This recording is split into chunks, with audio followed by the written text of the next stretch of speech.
Hello everybody, Brennan bringing you another Monarchy cast, and says jakulangski because he is on Gilded Wall. Okay, apparently it's really warm in the Philippines. Ladies and gentlemen, GLHF, and a 6 pool is coming out from this series already. Oh, and it's going to be a pool first here for Jack as well. Interesting. R-red. Well, I thought he wasn't red. What the fuck? Jack, you just made me cuss in 30 seconds. Now this YouTube video is over. Anyway, hope you guys are having a good time. It is time to take a look at what jakulangski and Grass Eater are going to be doing with each other. Zerg versus Zerg and Monarchy. I hope you are all excited for that. This is one for the homies. That intro alone, one for the homies. Anybody who's like brand new to Monarchy is going to be, what is going on here? What's happening? Well, don't worry. If you keep watching, you'll say the same thing. But we have a pool starting here from Jack. This is actually a defensive pool. I think it was around 7 or 8. And 7 pool is pretty good at stopping 6 pool if you're building it defensively. Your pool hatches at almost the same time, as we can see here. Grass Eater is doing the 4 quasi-pair trick, so he's doing the 4 larva trick. And it does look like Jack is going to get ready for his own Larvosk, making a pair, 2 pairs of quasi. You have to remember, the travel time here on Gilded Wall is going to be enough that I believe Jack should have enough combat units to not be fairly comfortable here. So, not really terribly worried about him in this setup. It's going to be on a grass to try to come back into the game. See what else he can make happen. His Kagran is on the way a little bit later than Jack's Larvosk. You upgrade the Kagran into the Larvosk. Is like if you upgraded your creep colony into a specialist structure that could make larva. That's basically what this is. A mini hatchery almost, you can think of it as. But it costs a lot of Vespine to do it that way. And the hatch only costs 300 minerals, so obviously a superior choice. And the quads now arrive. Actually, you know, something that's kind of interesting here is that a pair of Zets hatched afterwards, and there are indeed a number of quads that is superior for Grass Eater. So I said earlier that Jack should be sitting pretty, but actually he is going to have to involve his workers. You can see the quads falling back here for that exact purpose. I love that the Zets just go after the Larvosk. This is kind of a win more move from Grass Eater, but he might actually have it. Yeah, losing the Larvosk, now starting to lose workers. More Zets rolling in. Just 1 extra pair, but they get right on top of some of those units spawning out of the eggs. And even though Jack's microing his little heart out, I think Grass has done it. Holy moly. I really thought he was going to be sitting pretty with that 7 pool build, but he's got nothing left. GG. jakulangski concedes game 1. Now, this is after he was defeated. He's now lost 4 ZVZs in a row consecutively. Unimaginable, because he used to be pretty damn good at the matchup, and Grass Eater coming in punching well above his weight in just our first match. Well, a very quick one indeed. Let's see what happens in game 2. We're on to Macroglia for game number 2 in this series. Another this is a bitty map. Last map was a Jujic map. Obviously, he did all of that painstaking work on the layout, porting it from the Golden Wall of StarCraft 2, Golden Wall LE. And yeah, he did all of that with the express purpose of trying to support 6 pools, you know what I mean? It's pretty good. Blazing fast action. There's going to be another 7 pool here for Jack, so he's once again going to run that build back, maybe just try to build more defensively, or perhaps he wants to scout with this build instead of not scouting.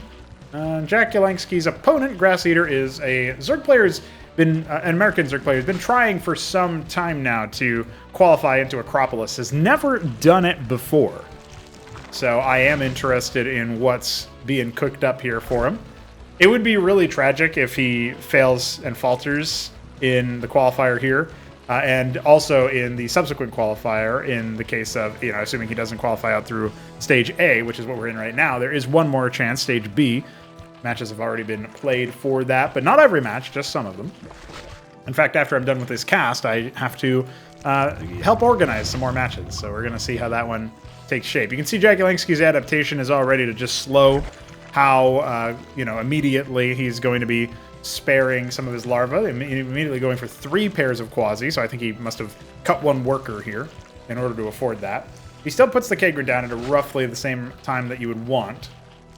And it looks like the geyser will be giving him the yield that he needs to turn that into a Larvosk as soon as he remembers. Not going to be pulling workers off of Vespine just yet, so he does still want to stack those up. If you do pull the gas off, you know, workers off gas in this situation, you're in a spot where you actually want to be pumping minerals for something, maybe like a fast expansion, something like that. But it doesn't look like that's what Jack really cares for right now. Pool coming, second Larvosk in the pipe here for our Grass Eater, our underdog. Jack from the Philippines, as I mentioned earlier, interesting opponent to be here for Grass Eater. In fact, I actually don't even know how his schedule is quite going to work for if he does qualify, as he has many times in the past. Where's he even going to be playing? Which match is he going to be playing in? Scout comes in. Quasilisk sees just about everything there is to see there. A little bit of worker harassment, shuts down gas mining for a bit, and the counter quas are going to be more than enough to clean that up. But already Grass Eater's starting to make more workers, and he has a double worker lead on his opponent. You can see jakulangski now switching into Droleth, sees that he's got a military advantage, and he wants to actually press that. His own quas moving across the map. One Zeth has already gone down to them. Another one taking a flanking position and maybe going to see if he can run by in for some kind of scouting. Quas on the high ground here, and do we have any more military coming? 3 more pairs of quas. jakulangski erring on the side of the Shroud now. Focus fire wasn't quite there for Grass Eater. One very wounded quas was standing there and fighting for some time. A lot of Kagrins pop all at the same time. I'm not entirely sure what Grass Eater was planning. He has enough to turn one into a Larvosk. He's going to put a circuit close to the ramp. I'm not sure why he did that. That might have been a panic. I don't know. I'm really confused why he killed his own Kagrit there. But I guess he was thinking of trying to wall out the quas or something like that. So he's going to get his workers back because that's how regression works. But very puzzling choice. Yeah, weird. Weird indeed. Avaleth out for jakulangski. He's going to have detection and transport capacity. Definitely something you can do in ZBZ is build a large number of Zeths or Quas, and then send 6 of them into an Avaleth. Can also do Lake drops. We have seen that before. Jackie did that versus Art of Turtle on Patadia, for example, which I believe is a potential map in this set. I can go ahead and confirm. Yeah, Patadia is game 3, so we will see that map in this series, even if Grass Eater goes up to 2-0, and that's our last map there. Jack gets blown out again, but I feel like that's pretty unlikely. We're already seeing a little bit of a tempo advantage gained. And even though Jack kind of, in a way, lost the build order by playing something a little bit less defensive versus a more defensive build, but Jack was not actually able to punish that opening. And he did a little bit of economic damage by walking in and forcing a couple of Kagrins, but there's a Zeth fight in the middle. Just about everybody going down. One lives for Jack, and that will be a pretty good scout. Remember, he's got one Zorius out, a couple more on the way. Lake is coming as well. And is there anything in that Avaleth? Yes, a Lake is drop is in the cards here. Now, Grass Eater doesn't immediately pan over to... He actually did not see the Lake is. I'm not sure if he saw the Zorius, if he panned over during that unit being sighted. They both went for Shroud tech. There's a couple of Lakes over here. Remember, Avaleth will provide detection. And there are 2 counter Avaleths being made for Grass Eater. He's actually equipped to extend play here. But he does need to, respect the fact that this Lake does exist in there. When you have detection of an enemy transport, you can actually see what's in there. So, does he select it? I'm not so sure. It looks like somebody selected it, but it could have been Jack. And yeah, he's going to have to send a couple of his quas out there. Maybe a little bit of a lackadaisical response here. Squads are still attacking the Avaleth, which is not actually what you want to do here. And the workers are not being evacuated. Wow, 5 kills. That's a lot of dead workers. And Jack is going to try to engage on the front line at the same time. Zorius doing their best here to try to buy a little bit of time for Grass Eater. Now the counter Lakers end up working out pretty nicely, but a lot of dead workers. Looks like at least 3 more ended up going down. In fact, judging by the corpse stages here, I'm going to say a lot more workers went out, like probably 10 or 11 by the time that Lake has died in total. No expansion yet from jakulangski. That is not true for Jack. Tries to be fighting around here against the Lakers. I love that the Zeth is being attacked up there. Oh, yeah, he's actually going to kill that Droleth if he's not careful. And he will be just barely picked apart beforehand. So nice work there from Jack to save it. A lot more workers got made. Jack still has a pretty big worker deficit right now. So economically, Grass Eater's actually sitting pretty. He evacuated some of the workers from the main, it looks like, or he just rallied a lot over there. He did pop the Avaleth as well. We can see the remnants of the corpse on the ground there. So that tells me that jakulangski does need a new one. Indeed, he's got a Zorius inside an Avaleth. Well, that's an interesting choice.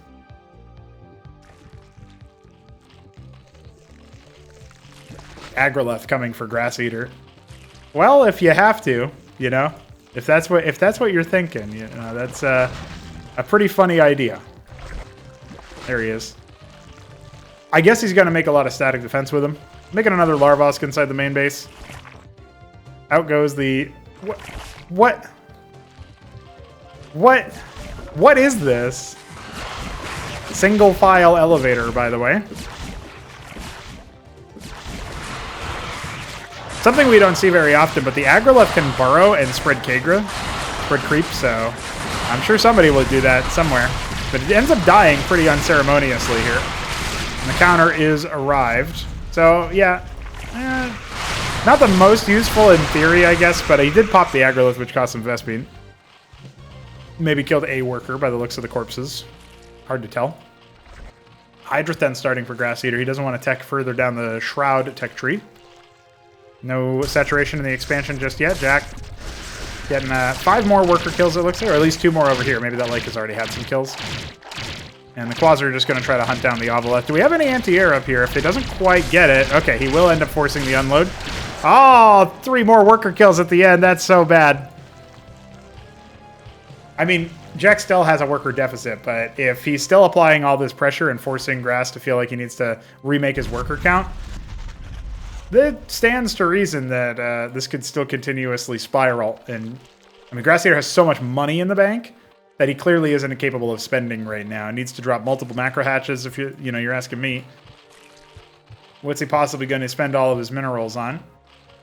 Is he waiting to make an army of Iziracore? Well, the den pops. He immediately goes for 9 Hydra and the ski back afterwards. Yeah, he's got a lot of resources is the thing. Eventually he'll pull these Zoryus back, I swear.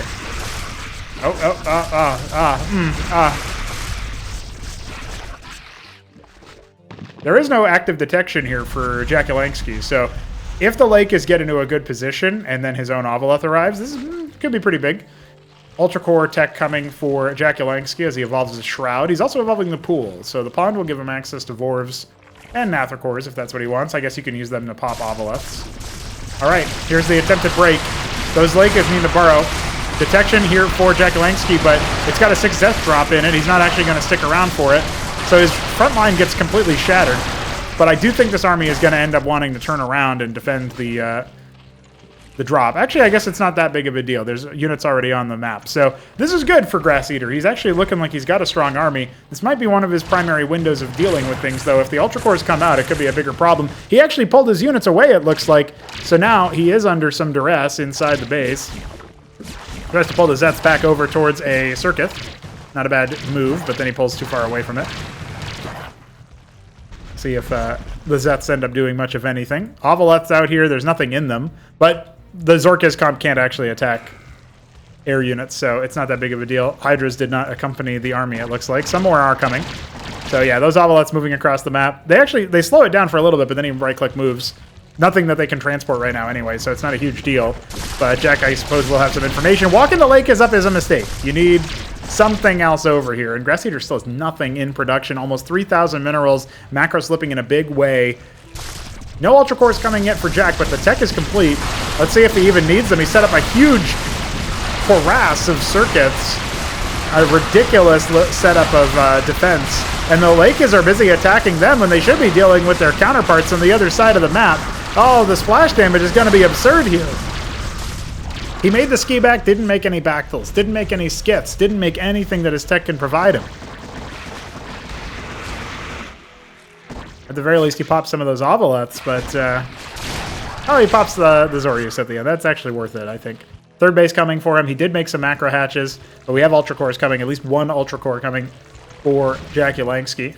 Agrolith was remade. He wants to make some of those static defense structures, and this is, I mean, there's a lot of money that Grass cannot spend right now, and he's even missing workers inside the main base. He's missing workers in terms of saturation.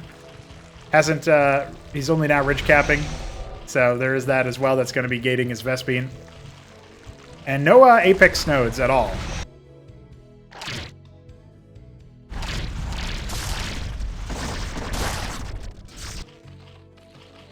jakulangski just calmly producing multiple Ultra Cores. And another Lake is drop is queued up here.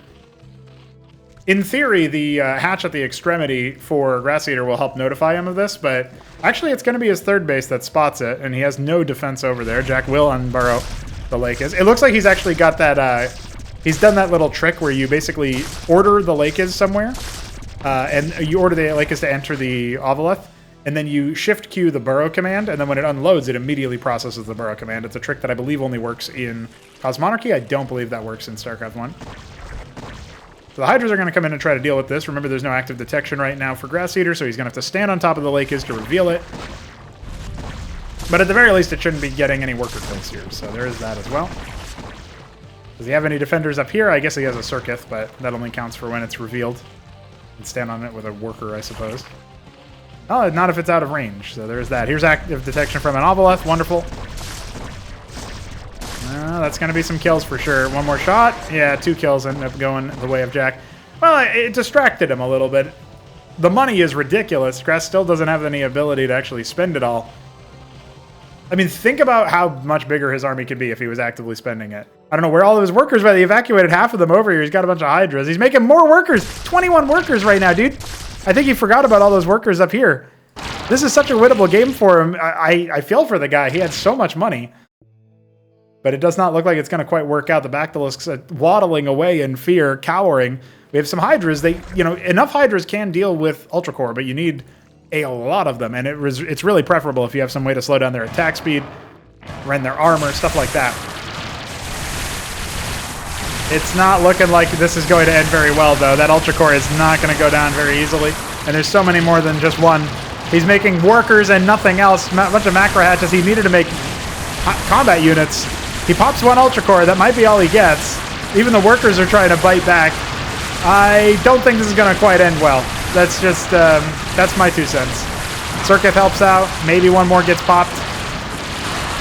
Yes, indeed it does. But once the claws move over, Grass Eater says ZZ GG. And Jakulangski moves up 1 map. He's on the board. Wow. Quite the reversal. That game was very slow compared to the previous one. And we are seeing why Grass Eater loves himself some 6-pool. Apparently, it's hard for him to spend his money. Can he rectify that situation going into the next map? We got to find out on Potadia. Guys, I love Cosmonarchy. And now, we are on to map 3. And that's 3. Jakulangski and Grass Eater continuing to duel. Oh, I didn't even do color guesses so far in this series. I think I was too busy yapping about other things. But we do have the Tyrian purple Zerg of Grass Eater in the bottom right. And Jakulangski in the top left is Aquamarine. That's a cool Zerg color, that's for sure.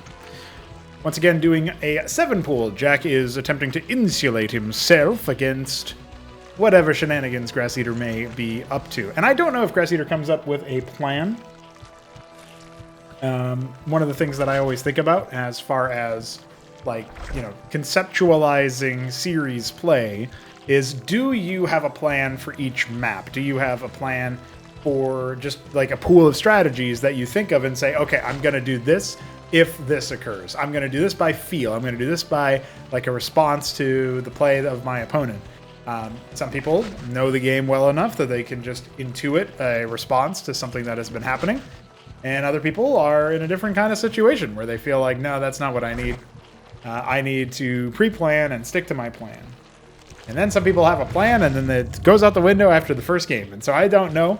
I love that Grass Eater does do those aggressive 6-pools, rather, the 6-pool build with the 4 larva trick. I really thought Jack had everything covered on Gilded Wall. I was settling in for a longer game on that particular map, and what do you know? That's not what happened. Right now, Grass Eater does seem like he has once again got himself into a better position economically, but Jakulangski is keeping the pressure on. His 4th pair of quads has already started to gestate, and I'm sure he's going to be moving across the map with them in due course. Meanwhile, the pool is going to be hatching pretty soon. Potadia is a map where you can't move across it very easily for some kind of early rush. It's funny because I think Potadia and Serenity were popular initially during Potadia's initial release at around the same time, and they're such opposite maps in many ways. Potadia doesn't have early game rush shenanigans in the same way that Serenity does. Serenity's the shortest map distance, shortest rush distance in a lot of cases, so something to keep in mind. Gave some really good games though, gotta say. Cool map. Cooler so is the trivia, where it was actually based on a map I made. Technically, it was mine. Quaz for Grass Eater. Pop the first Jack Quaz, and does look like that will signal a return, a retreat for our Zerg here, upper seed player. Some Zets try to exit the base. Both of them get popped in due course as well, and Jack does not retreat after all. More Quaz starting. He's got the Kagrins coming. I really wonder, this is the double Kagrin again in play, where he does like one further and one closer, and I don't know if this is like emergency. He's doing this to emergently make in case he's like going to get Giga Rushed or something? Or is he actually going to turn these into Larvos? Like, one of them can definitely be a Larvosk. But this one in the back, I'm not so sure about. It does also kind of influence the ridge here. Instead of even bothering with that, he just goes for the Shroud. So this is 2 wasted, larva for now, or wasted Droleth for now. But one of them is going to be a Circuth, and he's just going to pop the other one. Okay. I'm starting to understand the logic behind it. It's 50 minerals for a Kagrin, so it's not that expensive, and you can get your worker back, so it's not a huge tempo loss. But it is like an more expensive version of just borrowing your worker, if you can think about it like that, because you're not mining with it.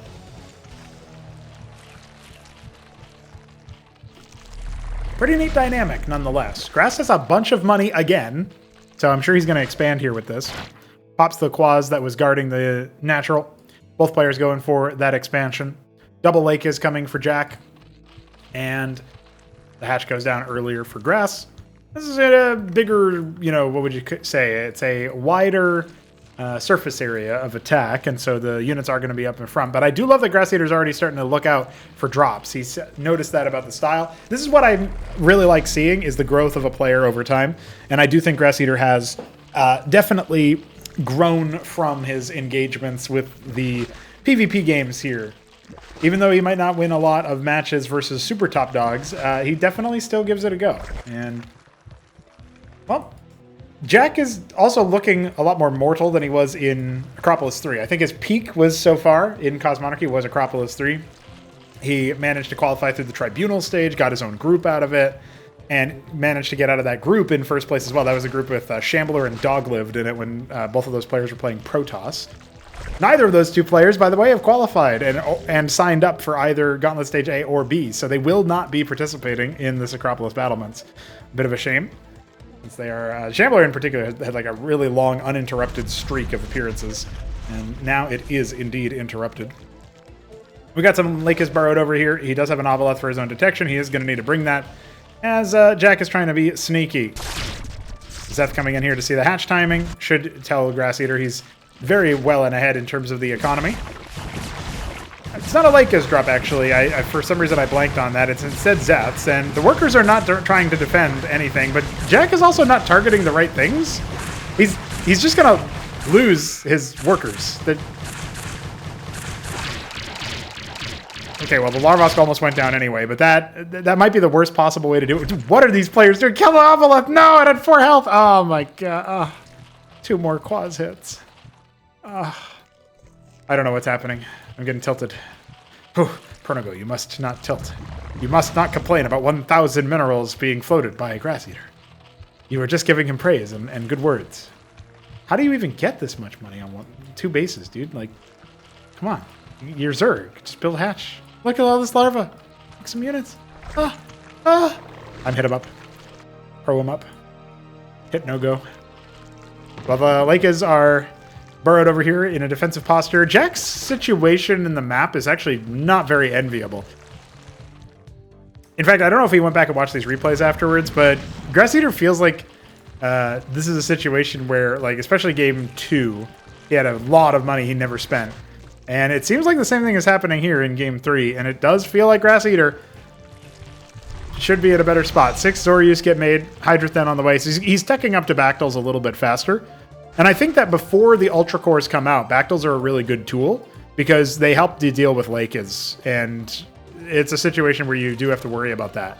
But Jack's been so unbothered this far into the game that he goes for a very fast Ulgorg rush. And now a Lakis drop is here.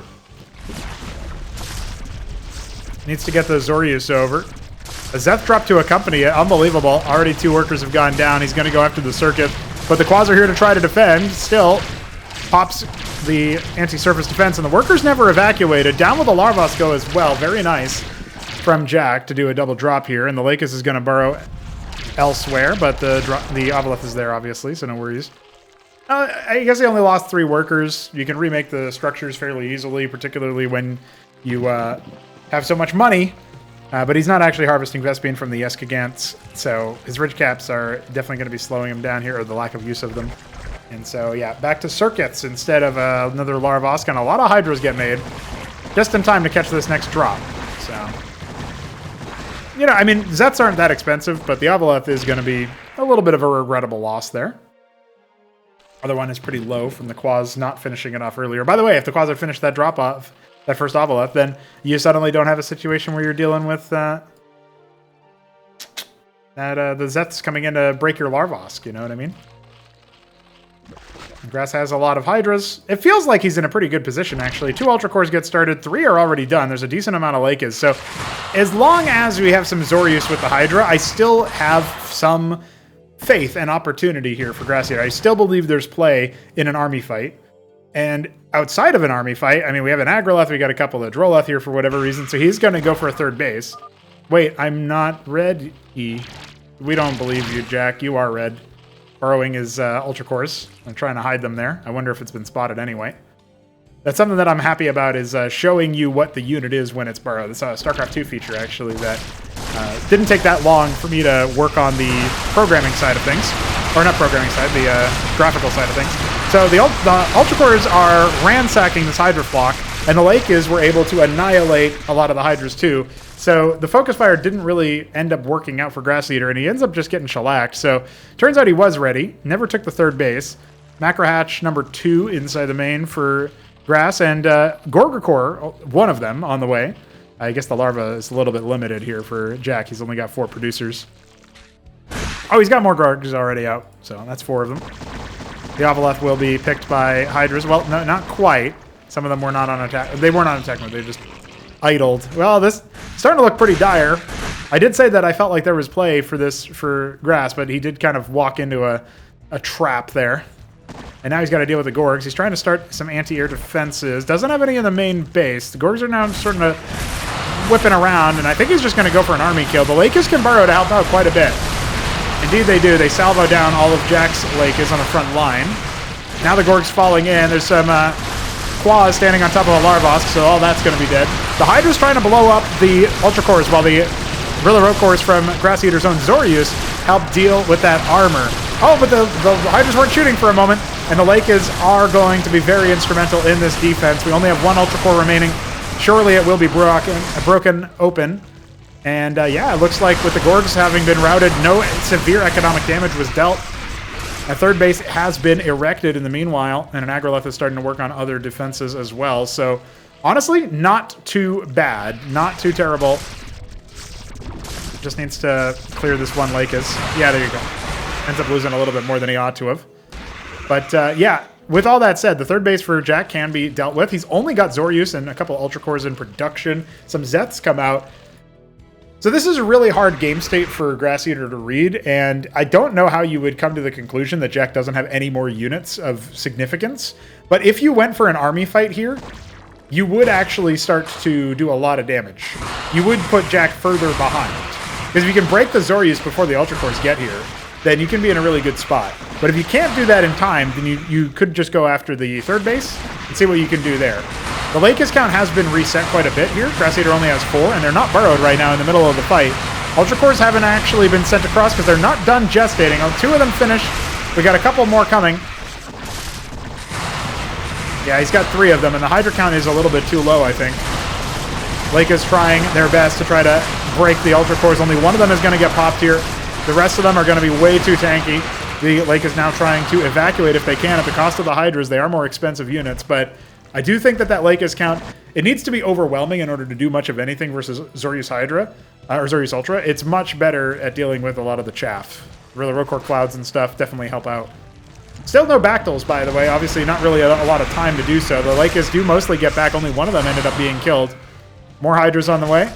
In production. Yeah, pretty nice 3-base ZVZ we're seeing now. I say 3-base, it's mostly a 2 for Jack. He has a couple extra Gorgs coming, but the anti-air defenses are pretty set up. 3 Spraiths in either base as far as the mineral lines are concerned. Nothing over here in the third base, and the whole army was defending it, so now it's got to pivot over to try to hold back the hordes. This is a committed move from Jack. His Lakers are starting to get threatened as well. No detection over here for Grass Eater's army, so they're going to just take a couple of pot shots here and there and eventually reveal the Lakers that's burrowed. He's trying to rotate over. The Gorgs are going to be mulched almost immediately.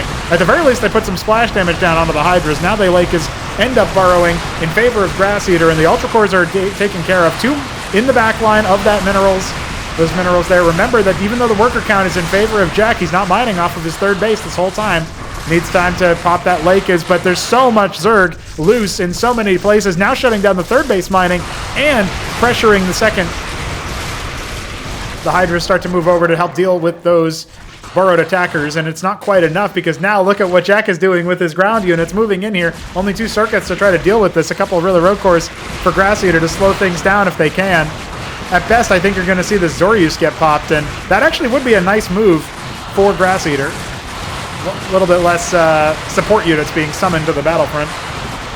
Ultra Core with 16 kills. We love it. Both of them have the same number of kills. That's so funny.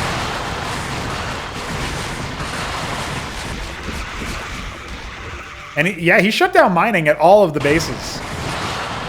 There's a lot of workers, and most of them are not mining. That's kind of wild. So, Grass Eater needs like 2 minutes to just get back up and running. Jakulangski making 6 Ultra Cores right now and a Calcure Lake, clearly intending on making a bunch of either Calculisks or Lyras. I'd bet it's Lyra. He's got some Quas, the precursor unit, necessary for those, in production. Triple Circuit, but it's in an awkward spot off to the side, so I don't think that's particularly useful. Jack now with a worker lead and, of course, active mining lead. 19 workers, a little bit oversaturated in the natural. Nothing in the main base going on. And some mineral harvesting happening inside the third base. Skither Core is starting up for Grass Eater. I feel like you're so far away from being able to afford a critical mass of those. Fly over and shut down bases. Best you can hope for is that a couple of them come out and, maybe you can heckle this undefended third. Anything to take Jack's attention off of attacking you is good. But it does look like this is going to be a pretty hard sell. Ultra Core is trying to engage here. Remember, he's only got 6 of them. The Hydra count is not high enough to focus down individual Ultras, I think. And he's not really focusing them down either. He got 2 at half HP. One of them is going to pop. Maybe the other one can go next. We've seen a couple of Zoryus also being regressed and then killed. A couple of Lyras have been made. More coming out to clean up those Ultra Cores with a flank. And where are the reinforcements from Grass? It doesn't look like he's got anything coming at all. 4 skits, but that's not going to do anything. And the Lyras can even deal with that in the number that they have. Ultra Cores are fine to stand on top of the Lakers and detect. And we still have 4 of them raking havoc over here. Absolutely absurd amounts of damage absorbed by the Ultra Cores. And I think this is too much for Grass Eater to handle. He's down to his last 7 gas. A shout out to Veek 7 at the end of game 3. And Jack looks to take the series to match point for him. All he's got is a couple of skits to try to deal with this situation over here. A Spraith will finish, but I suppose 7 skits can deal with that. 3 more in the back pipe, but how are you going to deal with all of the Ultras? He's only now starting to harvest Vespian with the 2 workers in his main base. Nothing going on in the third either. And the Calcs clean up the skits as well. It's a calamity GG. Grass Eater has been taken to the brink. We need a little bit more from him if he wants to try to make this a 5-game set and challenge for qualification. I can't wait to see what happens on our next map, Magnetron. We have arrived on Magnetron, ladies and gentlemen, and both players are making workers, so we will not see another 6 pool yet. To go to map 5 after a Grass Eater victory in a more macro-oriented opener, if that's what we want. Jakulangski in the top right is going to be going for his patented 7 pool now. I actually don't know this color. It's not sienna, but it could be mahogany? Auburn. Okay, yeah, I was pretty sure it wasn't mahogany either. In fact, isn't this mahogany? Okay, well, I was half right, boys. Grass Eater's the mahogany are in the bottom left.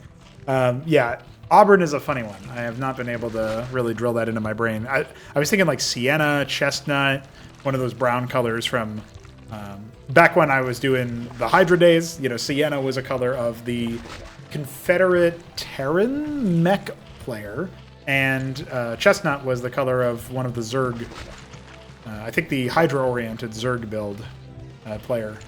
Can't remember if it was like Gorn or somebody, but those are way back in the day.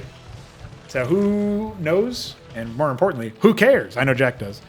And I know he'll be watching daily uploads for the Cos Monarchy-centered YouTube channel of Pronogo. Coming at you with some more epic. Larvosk on the way. We've got Pool coming for Grass Eater. So at this point, we've kind of normalized into the same opener a few different times. One commonality across all the games is, well, all the games that last long enough for us to see this anyway, which is the last two. Jack enjoys going for a very fast Shroud. Grass Eater enjoys filtering Hydras in. It doesn't really feel like his focus fire with the Hydras has been on point. You know, Hydra Zorius, I feel like, could help deal with things like the Ultra Core. Also, Ensnare, really, really good. So if you can get Vorvs out to deal with the Ultra Core, you're cutting the lifesteal frequency down quite a bit. So I feel like that's a pretty big deal. And yeah, maybe we'll see some of that in this particular map. But Zets are coming across the map, right? It's it's actually a bunch of Quas and 2 pairs of Zets. This almost looks like jakulangski is repeating the attack that Grass Eater did on him. We do have 4 Quas and a pair of Zets. But the attack is definitely a little bit meatier here. Do we have any more combat units coming? No. Even though there's Larva here, Grass Eater is only now making 1 pair of Quas. And it looks like somehow the focus fire just wasn't quite good enough for Jack. I'm not really sure how Grass Eater won that so handily. Felt like Jack had more units, with another extra pair of Quas compared to his opponent. He's going to leave 1 Zeth over by the Natural, and the game will continue on.